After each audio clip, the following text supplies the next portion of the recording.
કેમ છો બાળકો? આપણો વિષય છે સામાન્ય જ્ઞાન.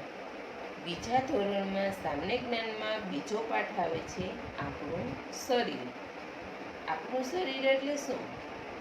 તો કે આપણું શરીરની અંદર આપણે જે અંગો છે એ શું કાર્ય કરે છે એ આપણા શરીરની અંદર આપણે માહિતી મેળવવાની છે. તો એમાં વર્ગકારી 1 આવે છે, 2, 3, 4 અને કસોટી. વર્ગકાર્ય 4 અને કસોટી. આપણા પાઠનું આટલું કાર્ય છે આપણે સંપૂર્ણ રીતે સમજીએ અને પૂર્ણ કરીએ. તો વર્ગકાર્ય 1ની અંદર શું કરવાનું છે? જો તમને એ ચિત્ર દેખાય છે ને બાળકો, જો એમાં એરો છે એ કયા અંગનો છે એ ખાના અંદર લખેલા છે એના નામ.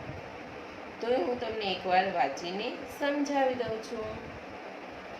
પહેલો એરો શેનો છે?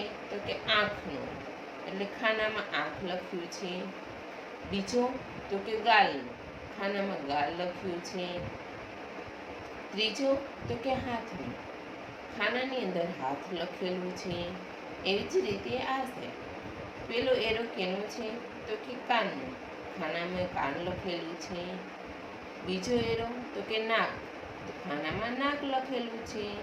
આવી જ રીતે આપણા શરીરના અલગ અલગ અંગો વિશેની માહિતી છે, એટલે કે આપણું શરીર. એની નીચે શું છે? તો કે સૂચના. માથાના અંગો તથા તેના કાર્યો. જે માથાની અંદર આપણે અંગો આવે છે, તો આપણું માથું એટલે આપણું આખું મોઢું.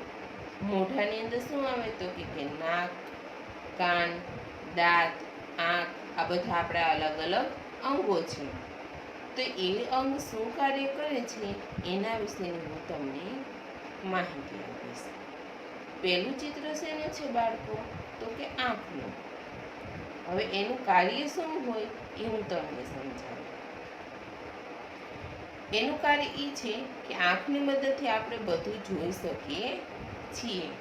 જે કુદરતી દ્રશ્ય છે, નવા નવા પક્ષીઓ છે, પશુ પક્ષીઓ કલરવ, એ બધું આપણે જોઈ શકીએ અને સાંભળી શકીએ.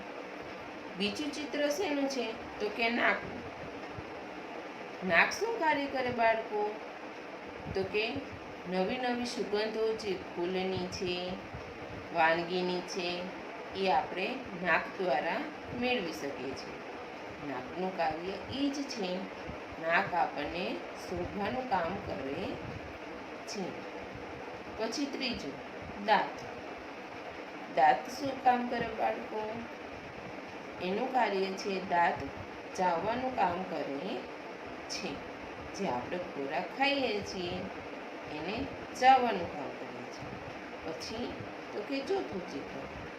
ચોથું ચિત્ર શેનું છે બાળકો? કાનનું.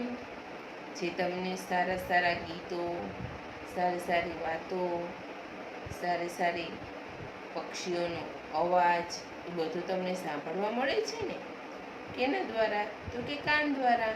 તો કાનનું કાર્ય એ જ છે કે આપણને સાંભળવાનું. વર્ગકાર્ય 1 આપણે સમજ્યા બાળકો. હવે આવે છે વર્ગકાર્ય 2. તો એમાં શું કરવાનું છે? ચિત્રમાં શું દેખાય છે? તો કે ધડ. ધડના મુખ્ય ભાગો કેટલા છે તે આપણે સમજીએ. સૂચનામાં શું લખ્યું છે? પગ એ ધડની નીચે અને હાથની ધડની બંને બાજુએ હોય છે. પગ એ ધડની નીચે હોય છે. ધડ એટલે આપણે જે છાતીનો પેટનો ભાગ હોય ને બાળકો, એના વિશે. એ પગની ઉપર હોય છે અને પગ નીચે હોય છે, અને બંને હાથની વચ્ચે હોય છે. તો એમાં પહેલો એરો દેખાય છે તો કે છાતીનો, બીજો કમરનો અને ત્રીજો છે પેટનો. ધડના મુખ્ય કેટલા ભાગ છે? તો કે 3. છાતી, કમર અને પેટ. ધડના મુખ્ય 3 ભાગો છે. પછી એની નીચે શું છે? તો કે હાથના મુખ્ય ભાગો અને પગના મુખ્ય ભાગો. હવે તમે જોઈ શકો છો બાળકો, અહીં એક હાથનું ચિત્ર છે અને એક એની બાજુમાં પગનું ચિત્ર છે. તો કે હાથના મુખ્ય ભાગો કેટલા છે? ખંભો, કોણી, હથેળી, અંગૂઠો, કાંડ અને આંગળીઓ. કેટલા ભાગો થયા બાળકો? તો કે 6. હાથના મુખ્ય 6 ભાગો છે. તો એમાં એરા સહિત તમને બતાવેલા જ છે ખાનામાં. એરો જોઈને અને વાંચો. તો પેલો એરો હાથનો સૌપ્રથમ કયો આવે? તો કે ખંભો છે.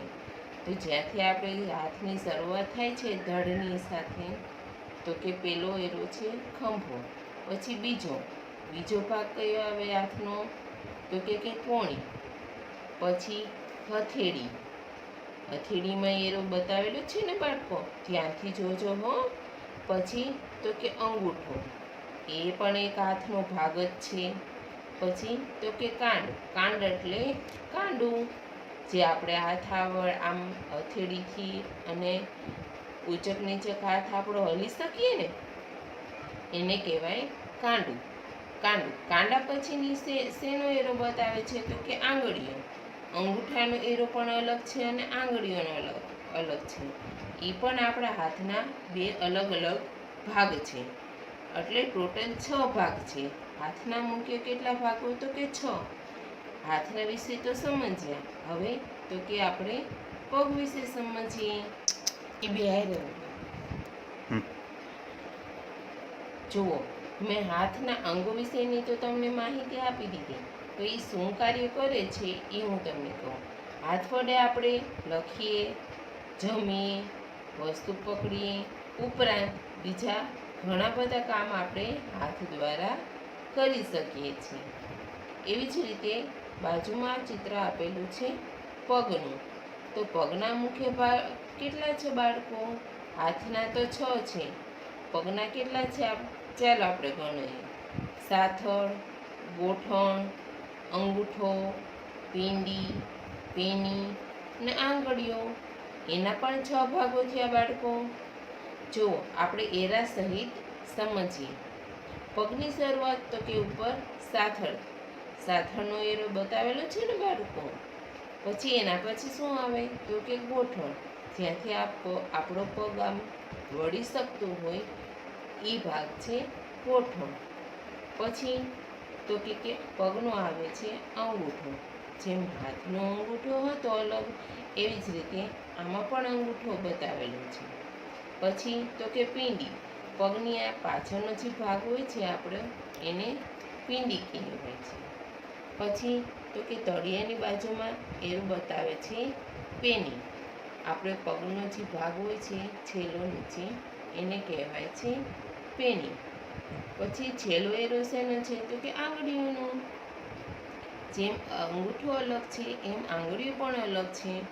પગના પણ મુખ્ય 6 ભાગ છે. તો પગ શું કાર્ય કરે? ચાલો સમજાવો. પગ વડે આપણે ઊભા રહીએ, ચાલીએ, દોડીએ અને રમી શકીએ. બરોબર ને બાળકો? ધડના ભાગો, હાથના ભાગો અને પગના ભાગો એના વિશે સમજ્યા. તો ધડના મુખ્ય કેટલા ભાગો છે? 3. હાથના મુખ્ય કેટલા ભાગો છે? 6. અને પગના મુખ્ય કેટલા ભાગો છે? તો કે 6. સારું, આ બધાય તો આપણે સમજ્યા. હવે નીચે શું સૂચના આપેલી છે જરા ધ્યાનથી જુઓ ને બાળકો. જો પેલું છે આપણું શરીર ઘણા બધા અંગોનું બનેલું હોય છે, જેમાં અમુક અંગો ખાસ કાર્ય કરે છે. તેને જ્ઞાનેન્દ્રિય અંગો કહે છે. તો તેમાં કાર્યો કયા લખવાના હોય છે? ચાલો હું સમજાવું. પેલું શેનું ચિત્ર છે બાળકો? આંખનું. તો આંખ શું કામ કરે મેં તમને આગળ સમજાવ્યું. તો આપણે એમાં જવાબ લખશું. આંખ જોવાનું કામ કરે છે. બીજું ચિત્ર બાળકો, કાન.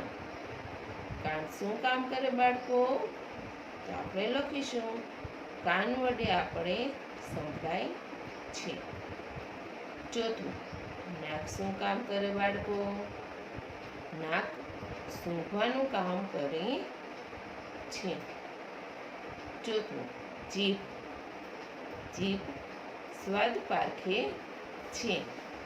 જે અલગ અલગ સ્વાદ હોય ને બાળકો, ખાટો, મીઠો, તીખો, મોરો, એવા બધા અલગ અલગ પ્રકારના સ્વાદ હોય એ શું કામ કરે તો કે જીભ સ્વાદ પારખવાનું કામ કરે છે. પછી તો કે ચામડી, જે આપણી ચામડી હોય છે હાથની, હાથ વડે આપણે શું કામ કરીએ ચામડી વડે તો કે સ્પર્શ અનુભવીએ. ચામડીનું કાર્ય તો કે સ્પર્શ અનુભવવું. જો આપણને ક્યારેક ગરમ વસ્તુ અડી ગઈ તો આપણે ચામડી દ્વારા જ ખબર પડે ને કે આ ગરમ વસ્તુ છે.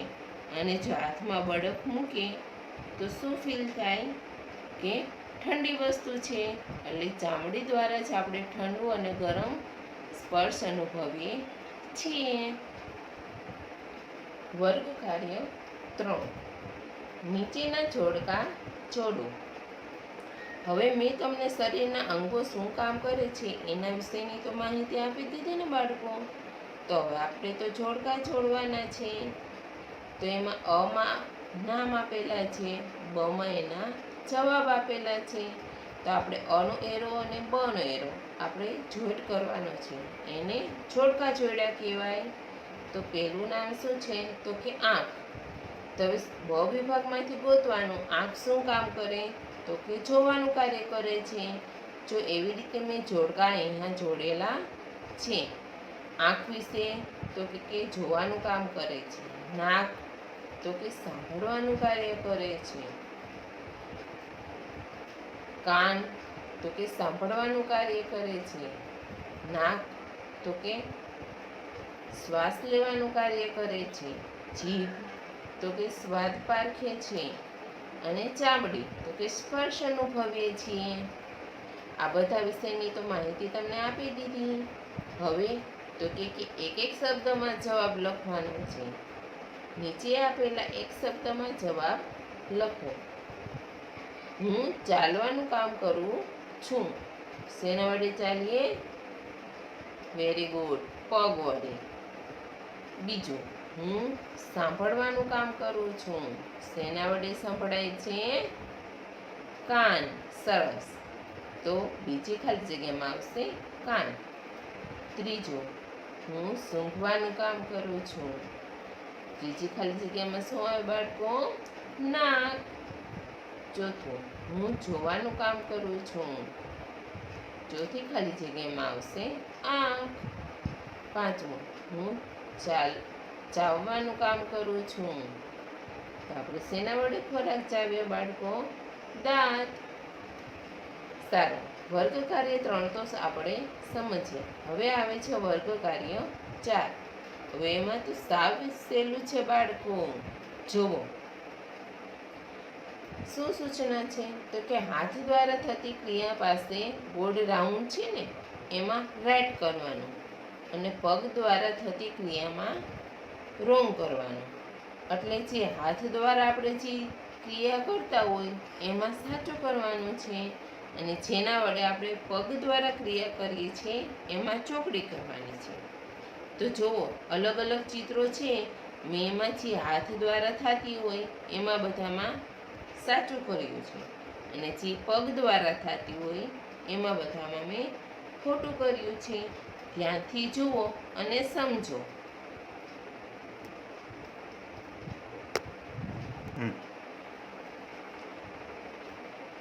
જોયું ને બાળકો? એમાં ઢીંગલી પેલી ઊભી છે તો શેના દ્વારા ઊભું રહેવાય? પગ દ્વારા. એટલે મેં ખોટું કર્યું છે. પછી બાજુમાં ટેબલ ઉપર છોકરી જમે છે તો શેના દ્વારા જમી શકાય? હાથ દ્વારા. તો મેં એમાં સાચું કર્યું છે. પછી એક છોકરી ચાલે છે તો એમાં પગ દ્વારા ચાલે ને એટલે મેં ખોટું કર્યું છે.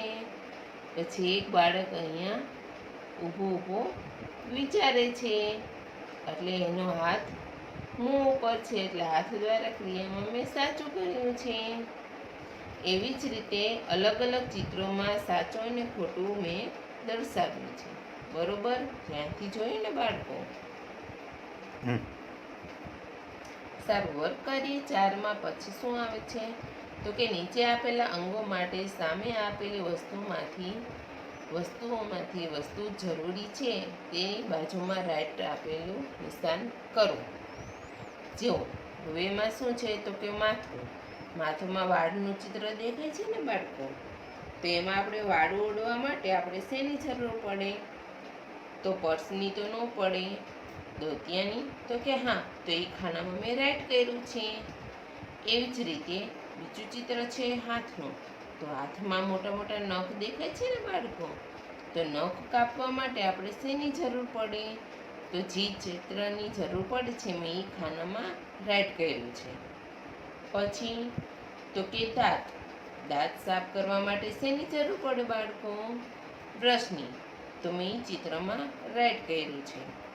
પછી તો કે આંખ, હવે બહાર જતા હોય આપણે તો તડકો લાગે તો આપણે આંખને ઢાંકવા માટે શું કરીએ? તો કે ચશ્મા પહેરીએ, તો આપણે ચશ્માની જરૂર પડે ને બાળકો, એટલે મેં એમાં રાઈટ કર્યું છે. પછી તો કે પગ દેખાય છે, તો આમાં તો પગમાં તો શું કરવાનું? તો કે બોલ છે, બીજું ચિત્ર રેકેટ, પછી છે બેટ. તો પગ આપેલું છે તો આપણે પગ દ્વારા બોલથી જ રમત રમી શકીએ ને બાળકો, એટલે મેં બોલવાળા ખાનામાં રાઈટ કર્યું છે. સારું, આપણે વર્ગકાર્ય તો સમજ્યા. હવે આવે છે કસોટી. તો કસોટીમાં તો મજા જ આવે ને બાળકો, એમાં જવાબ છે એમાં ખૂટવાનું છે. નીચે આપેલા વિકલ્પોમાંથી સાચો વિકલ્પ પસંદ કરીને ગોળ પૂર્ણ કરો. પહેલું, આપણે શેના વડે જોઈ શકીએ છીએ? તો એમાં અ જવાબ આવે આંખ. બીજું, આપણે શેના વડે શ્વાસ લઈ શકીએ છીએ? એમાં એ જવાબ આવે નાક. ત્રીજું, આપણે શેના દ્વારા સ્વાદ પારખી શકીએ છીએ? બી જવાબ આવે જીભ. ચોથું, આપણે કોના દ્વારા ચાવી શકીએ છીએ? સી જવાબ આવે દાંત. પાંચમું, આપણે કોના દ્વારા સાંભળીએ છીએ? એ જવાબ આવે કાન. છઠ્ઠું, એક હાથની આંગળીઓ કેટલી થાય? બી જવાબ આવે 5.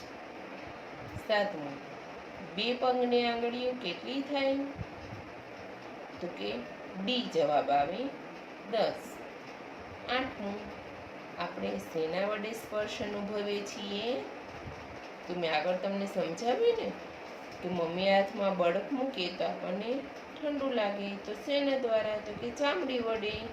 તો આઠમામાં આવશે સી જવાબ ચામડી. નવમું, ખંભો એ આપણા શરીરના કયા અંગનો ભાગ છે? એમાં જવાબ આવશે એ હાથ.